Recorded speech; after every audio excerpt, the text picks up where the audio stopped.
हमारा आने वाला कल कैसा होगा यह सिर्फ और सिर्फ हमारे आज के डिसीजन पर निर्भर करता है। अपने पूरे दिन के लिए हमने कोई ना कोई गोल डिसाइड किया होता है। आज मुझे सेल्फ केयर करनी है, आज मुझे घर की सफाई करनी है, कपड़ों को व्यवस्थित करना है, किचन की सफाई करनी है। ऐसे कई छोटी छोटी चीज़ें होती हैं जिन्हें हमने डिसाइड किया होता है। लेकिन ऐसा क्या होता है कि हमारी सोची हुई चीज़ें, हमारे सोचे हुए काम अक्सर अधूरे छूट जाया करते हैं। हमें हमेशा अपनी ज़िंदगी में दो चीज़ें चुननी होती है। फर्स्ट पेन ऑफ डिसिप्लिन, दूसरा पेन ऑफ रिग्रेट।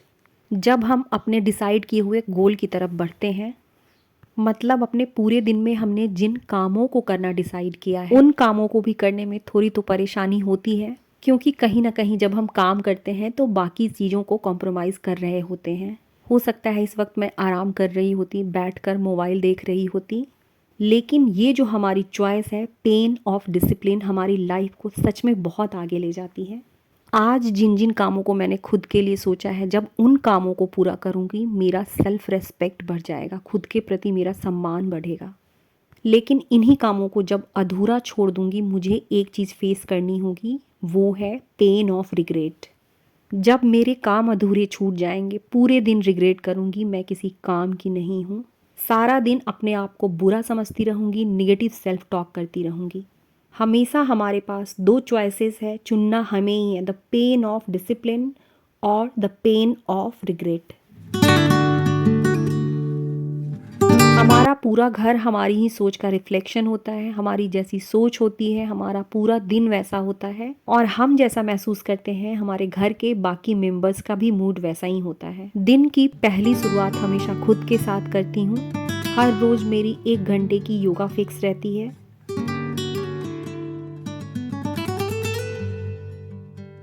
हमारी सबसे बड़ी प्रॉब्लम होती है चीज़ों को कितना भी अरेंज करो वापस उसकी स्थिति वैसी की वैसी ही हो जाती है। मैंने किसी वीडियो में ही सुना था कि चीज़ों को यदि सच में व्यवस्थित रखना है तो उसका अपना एक घर होना चाहिए। मेरे मेकअप के कुछ सामान हैं, इसे मैंने एक डब्बे में रखा है। जल्दी में होती थी इस वजह से यूज़ करके इसे ऐसे ही रख देती थी। ऑर्गेनाइज़र बाहर से परचेज़ करना हमेशा संभव नहीं है। बहुत ही सिंपल और जल्दी से मैंने एक DIY बॉक्स बनाई है। कपड़े रखने वाली ये बॉक्स है, बहुत मजबूत है, इसकी मजबूती भी काफ़ी अच्छी है। इसके 2 पार्ट होते हैं, एक अंदर रखा जाता है और एक बाहर। बाहर वाले पार्ट को इस तरीके से मेजरमेंट लेते हुए हम बीचों बीच एक लाइन खींच लेते हैं। वीडियो में देखने से आपको बिल्कुल आसानी से पता चल जाएगा। कल मुझे एक कमेंट आई थी कि न्यू DIY वीडियो मेरी कब आने वाली है। मेरी पूरी कोशिश रहती है कि जितने भी रिक्वेस्ट हैं उन्हें मैं जल्दी जल्दी पूरा कर सकूँ। इस वक्त 11:30 हो रहे हैं और इस तरीके के काम को मैं जनरली इसी वक्त करती हूँ। बहुत छोटी सी टिप्स है लेकिन मेरे हमेशा काम आती है। जब भी किसी भी चीज़ की DIY करने या किसी भी प्रोजेक्ट को लेकर के बैठें, उसमें यूज़ होने वाली छोटी से लेकर बड़ी चीज़, कैंची से लेकर सुई तक इकट्ठा करें और तब उस काम की शुरुआत करें।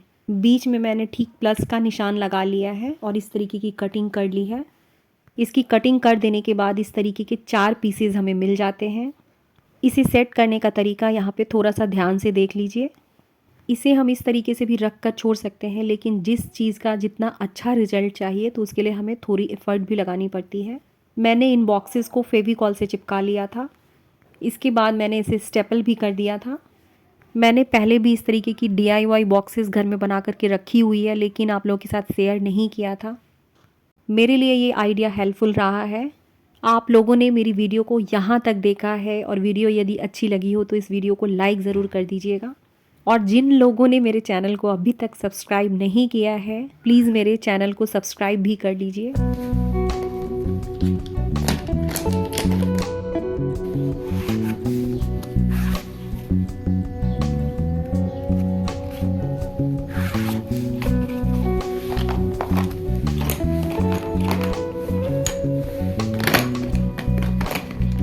बहुत ही आसान है इस तरीके का मल्टीपर्पज़ ऑर्गेनाइज़र बनाना।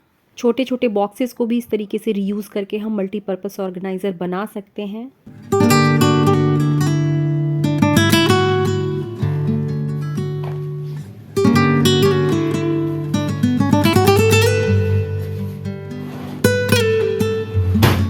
मेरी ये वाली कुशन कवर काफ़ी पुरानी है। मेरे बहुत से पुराने व्यूअर्स हैं जिन्होंने इसे पहले भी लगाए हुए देखा होगा।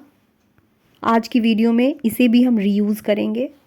ठंड खत्म हो गई है। ये गर्म बेडशीट है, आज ही मैंने इसे धुला है। इसके साथ ही जो पतली वाली ब्लैंकेट्स थी उसे भी मैंने धो लिया है। इन बेडशीट्स या पतली कंबलों को रखने के लिए मेरे पास कोई भी ऑर्गेनाइज़र घर में नहीं था और ना ही मैंने बाहर से परचेज़ किया है। मेरा जो कुशन कवर है बस उसी का नाप लेकर उसी के अकॉर्डिंग मैंने इसे फ़ोल्ड कर लिया है। मेरे पास जितनी भी पतली बेडशीट या ब्लैंकेट्स हैं मैंने सबको इसी तरीके से कुशन कवर के अंदर डाल दिया है। इन्हें स्टोर करने के लिए मुझे बाहर से कोई भी ऑर्गेनाइज़र नहीं खरीदने पड़े। साथ ही मेरे पास में ये जो पुराना कुशन कवर था इसका भी रीयूज़ मैंने कर डाला।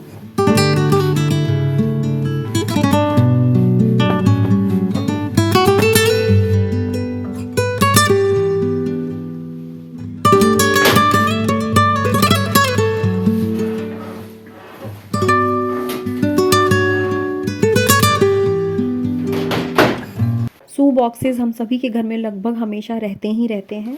ये थोड़ी मजबूत वाली थी इसीलिए मैंने इसे अलग रख दिया था।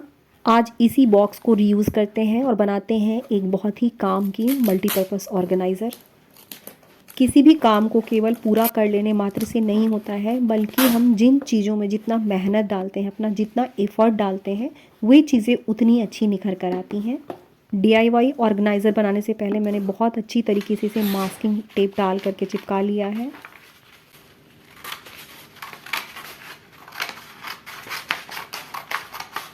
फ़िलहाल अभी मेरे पास में वॉलपेपर नहीं है, वरना वॉलपेपर लगाने से ये और ज़्यादा खूबसूरत बनता।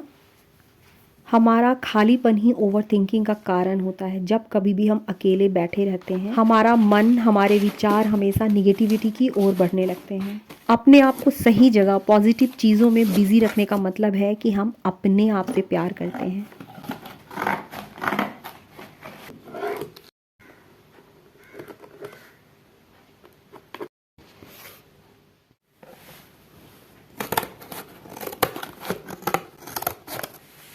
इस तरीके से निशान लगाने के बाद बॉक्स को हम बीच से कट कर लेते हैं। अब दोनों बॉक्सेस को इस तरीके से अपोजिट करके हमें आपस में चिपका देना है। पहले मैंने इसे आपस में इस तरीके से चिपका दिया है, उसके बाद मैंने सेलो टेप से भी इसे मजबूत कर लिया है। अब बॉक्स के कवर से इस तरीके से दोनों कॉर्नर का मेजरमेंट लेते हैं और इसके कवर की कटिंग कर लेते हैं। कटिंग करने के बाद भी इसके कवर को अच्छी तरीके से दोनों तरफ स्टिक करना है। पहले मैंने इसे चिपकाया है और बाद में इसे स्टेपल किया है।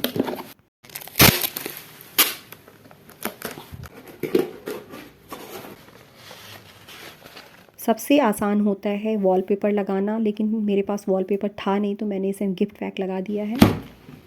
मल्टीपल जगह इसे हम यूज़ कर सकते हैं। पहले वार्डरोब में इन बॉटलों को सीधे रख देती थी और इस तरीके की जो बॉटलें होती हैं वो हमेशा गिर जाया करती हैं, इसलिए ये वाली ऑर्गेनाइज़र मैंने क्रीम वगैरह और इस तरीके की बॉटलों को रखने के लिए बनाई है।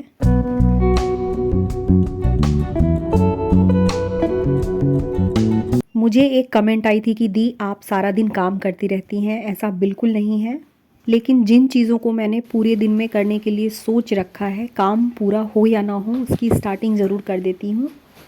बिल्कुल आम लोगों की तरह रुकती, थकती और हारती मैं भी हूँ, पर हालात कितने भी बुरे क्यों ना हों, डगमगाए कदमों से ही सही चलने की कोशिश ज़रूर करती हूँ। अब थोड़ी देर आराम से बैठूँगी। लंच मैंने बना लिया है। बहुत दिनों से मैंने गाने नहीं सुने हैं, इस जगह बैठ कर के गाने सुन रही हूँ। ये एक ऑर्गेनाइज़र है जिसे मैंने पहले भी सिखा रखा था, लेकिन कमेंट आई थी इसलिए बता रही हूँ। बहुत ही सिंपल है इसे बनाना। इस तरीके से स्क्वायर शेप में इसकी कटिंग कर लेनी है। बहुत कम कपड़े की ज़रूरत होती है। इसके बाद मैंने बीच में इस तरीके से फोम सीट और इसके पीछे मैंने एक कपड़े को डाला है और आपस में सभी की स्टिचिंग कर ली है। बीच बीच में इसकी मैंने क्वेल्टिंग भी कर रखी है। इसके बाद इसमें मैंने चौड़ी पट्टी से चारों ओर पाइपिंग कर दी है। पाइपिंग लगाने के पहले जब हम इसे आयरन से सेट कर लेते हैं तो बहुत ही आसानी से पाइपिंग लग जाती है। इस ऑर्गेनाइज़र को मैंने बहुत पहले बनाया था, इसकी वीडियो भी यूट्यूब पर होगी।